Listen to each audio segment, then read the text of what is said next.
आपको यह पता होना चाहिए कि लक्ष्मण की पत्नी का नाम था उर्मिला। आपको यह जानकर आश्चर्य होगा कि अपने पति लक्ष्मण की मृत्यु की खबर सुनकर जोर जोर से हंसने लगी थी उर्मिला। आखिर क्या कारण था उर्मिला के हंसने के पीछे? जैसे कि हम सभी जानते हैं कि रामायण काल में भगवान राम को 14 साल का वनवास तय हुआ था। उसकी पत्नी सीता ने सहज ही वनवास पर जाना स्वीकार कर लिया था। वहीं बचपन से श्री राम की सेवा करने वाले लक्ष्मण ने भी भगवान राम की सेवा के लिए वनवास पर जाने का तय किया और अपनी माता की अनुमति ली। तभी वह संकोच करते हुए अपनी पत्नी उर्मिला के कक्ष की ओर बढ़ ही रहे थे तो लक्ष्मण ने सोचा कि माता से तो मैंने आशीर्वाद ले ही लिया, लेकिन अब उर्मिला से क्या आज्ञा लूंगा? मैं कैसे उसे समझाऊंगा? उससे क्या कहूंगा? तभी लक्ष्मण उर्मिला के कक्ष में पहुंचे। वहां उन्होंने देखा कि उर्मिला आरती की थाल लिए खड़ी है। उर्मिला लक्ष्मण जी से कहती है कि आप मेरी चिंता मत कीजिए, आप अपने भैया की सेवा कीजिए, क्योंकि सबसे बड़ा धर्म है कि आपकी सेवा में कोई बाधा ना आए, इसलिए मैं आपके साथ जाने की जिद नहीं करूंगी। यह सुनकर लक्ष्मण जी प्रसन्न हुए और कहा कि तुमने तो मेरा सारा संकोच ही दूर कर दिया। अब आपके मन में यह सवाल उठता होगा कि आखिर राम लक्ष्मण सीता 14 वर्ष के लिए वनवास चले गए और आपको यह भी जानकर आश्चर्य हुआ कि जब वनवास के दौरान लक्ष्मण जी ने 14 वर्ष सोए नहीं थे तो उसके बीच उर्मिला के साथ क्या क्या हुआ अब जानते हैं। इसी के साथ उर्मिला ने एक दीपक जलाया और कहा कि मेरे नाथ के सांसों को कभी बुझने मत देना। इसके बाद भगवान राम, माता सीता सहित लक्ष्मण जी 14 साल के लिए वन में वास करने चले गए।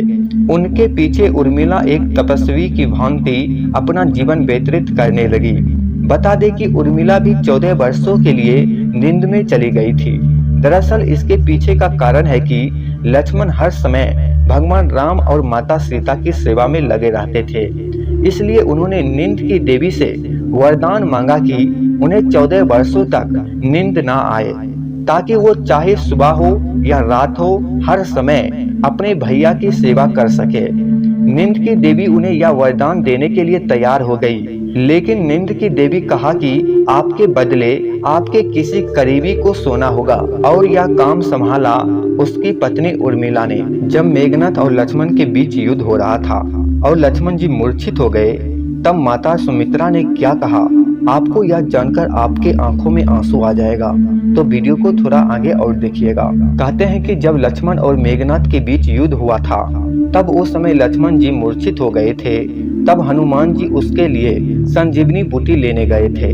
संजीवनी बूटी लेकर जैसे ही वो अयोध्या से गुजरे तो हनुमान जी को राक्षस समझकर भरत ने उन पर तीर से हमला किया और हनुमान जी नीचे गिर गए।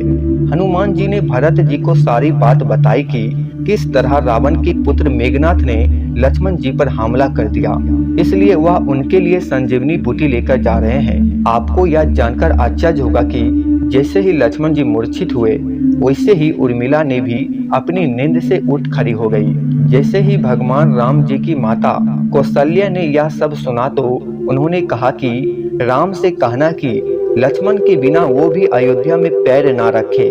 वही दूसरी ओर माता सुमित्रा ने कहा कि भगवान राम से कहना कि अभी भी मेरा दूसरा पुत्र शत्रुघ्न मेरे पास है, अगर जरूरत पड़ी तो मैं उन्हें भी भेज दूंगी।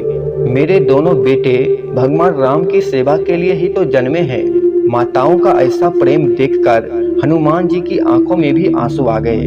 आपको ये सभी जानकारी कैसा लगा कमेंट में जरूर बताइएगा।